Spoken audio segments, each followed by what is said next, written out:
नमस्कार, स्वागत आहे तुमचं आपल्या मम्मीज कोल्हापुरी किचनमध्ये। आज आपण बनवणार आहोत अजून एक पनीरची रेसिपी। आपल्या चॅनलवर भरपूर पनीरच्या रेसिपीज आहेत, तुम्ही नक्की ट्राय करा। आता आपण जी पनीरची रेसिपी बनवणार आहोत ती आहे पनीर माखनी। अगदी धाब्यामध्ये रेस्टॉरंटमध्ये जशी मिळते तशीच आपल्याला करायची आहे, अगदी कमी वेळात आणि कमी साहित्यात। त्यामुळे व्हिडिओ अगदी शेवटपर्यंत बघा। तुम्ही रोटी, पुरी, नान, राईस कशाबरोबरही भाजी खाऊ शकता। अगदी लहानांपासून मोठ्यांपर्यंत सगळ्यांना ही अशी तिखट, गोड, आंबट अशी ही पनीर माखनी रेसिपी तुम्हाला नक्की आवडेल। चला तर आपण सुरू करूया। प्रथम आपल्याला तेल 1 टेबलस्पून गरम करायचं आहे। त्याच्यामध्ये सगळे खडे मसाले घालायचे आहेत। वेलदोडे 2, लवंगा 3, दालचिनी, बडी इलायची, मिरी 4 असे सगळे गरम मसाले अख्खे टाकायचे आहेत। थोडेसे ते परतले की आपल्याला 2 कांदे कट करून टाकायचे आहेत।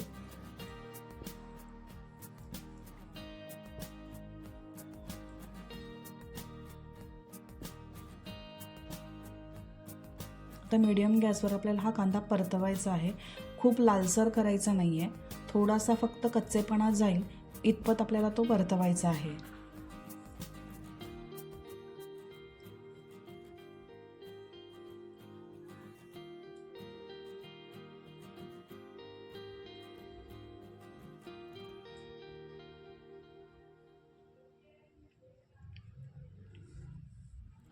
कांदा परतला की अगदी लालबुंद असे आपल्याला 3 टोमॅटो कट करून टाकायचे आहेत। त्या टोमॅटो सुद्धा परतवायचे आहेत। एक 2 ते 3 मिनिट आपल्याला टोमॅटो परतवायचे आहेत। गॅस मीडियमच ठेवा।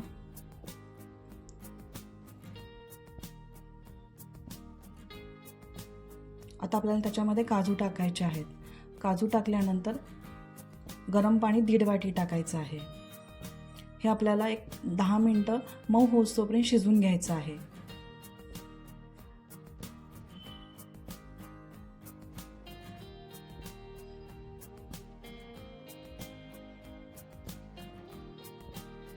आता काजू, टोमॅटो आणि शिजलेला आहे। थंड झालं की मिक्सरला वाटून घ्यायचं आहे। त्या पाण्यासहित आपल्याला हे वाटून घ्यायचं आहे।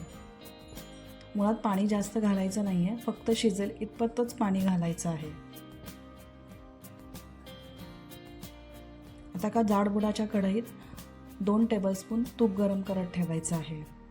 तुम्ही ह्याच्याऐवजी बटरसुद्धा वापरू शकता, पण पनीर माखणीमध्ये तूप, सगळे दुधाचे पदार्थ वापरायचे आहेत।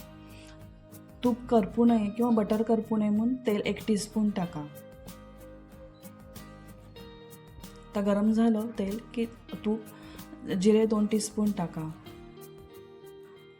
जिरे फुलले की मिरच्या 3 टाका। थोडीशी मिरची परतून घ्यायची आहे।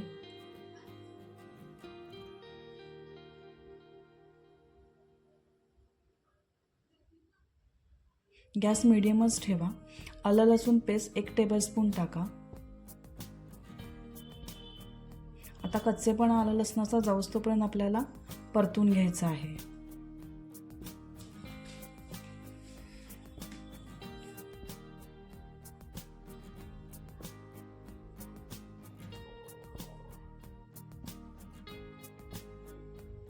आता आलं लसूण पेस्ट परतली की आपल्याला तयार केलेली पेस्ट टाकायची आहे।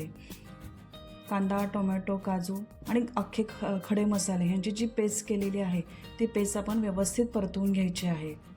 गॅस अगदी मंद ठेवला तरी चालेल। आपल्याला मसाला तो करपवायचा नाही आहे, अगदी मंद गॅसवर तेल सुटूस्तोपर्यंत व्यवस्थित भाजायचं आहे। आता हळद 1 टीस्पून टाका। तिखट 2 टेबलस्पून टाका। हे तेज आणि रंगतदार असं आहे। धने जिरे पावडर 1 टेबलस्पून टाका। गरम मसाला 1 टीस्पून टाका।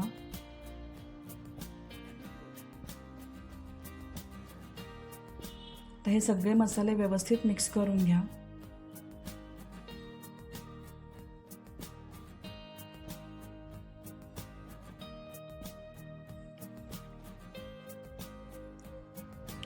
कुठलीही ग्रेव्ही जर व्यवस्थित भाजायची असेल तर मीठ आणि साखर घालावी, म्हणजे व्यवस्थित भाजली जाते आणि त्यातलं पाणी लवकर आटतं आणि तेल लवकर सुटतं. त्यामुळे चवीनुसार त्याच्यामध्ये मीठ साखर घाला.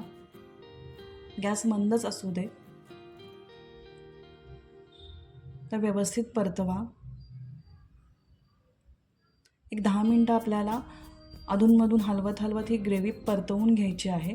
तर 10 मिनटानंतर छान तेल सुटलेलं आहे आणि ग्रेव्ही व्यवस्थित परतली गेलेली आहे.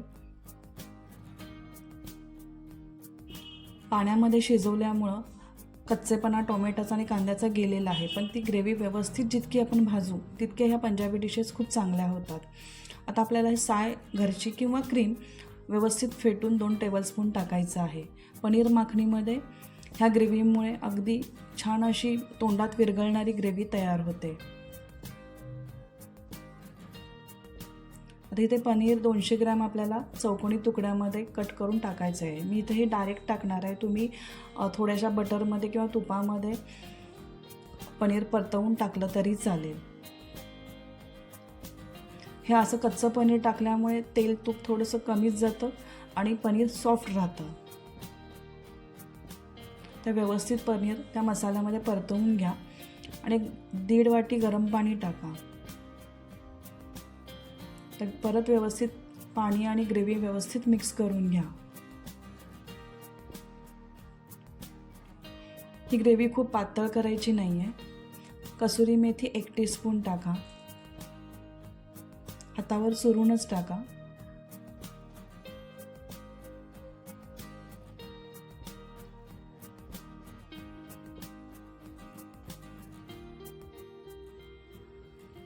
आता एक 10 मिनटं व्यवस्थित सगळे मसाले एकत्र होऊ देत. एक 10 मिनटानंतर व्यवस्थित आपली ही भाजी तयार झालेली आहे. अगदी रेस्टॉरंटमध्ये मिळते तशी ही आपली भाजी तयार झालेली आहे. तुम्ही वरून कोथिंबीर, किसलेलं पनीर किंवा मी ते किसलेलं चीजसुद्धा टाकलेलं आहे. तुमच्या आवडीनुसार तुम्ही काही टाकून खाऊ शकता, पण शक्यतो घरचंच खा. जर तुम्हाला ही रेसिपी आवडली असेल तर लाईक करा, शेअर करा आणि कमेंट करा. जर तुम्ही चॅनलवर नवीन असाल तर माझ्या चॅनलला सबस्क्राईब करायला विसरू नका. परत भेटूया अशाच धाबा स्टाईल, रेस्टॉरंट स्टाईल रेसिपींसाठी. तोपर्यंत मस्त खा आणि घरचंच खा.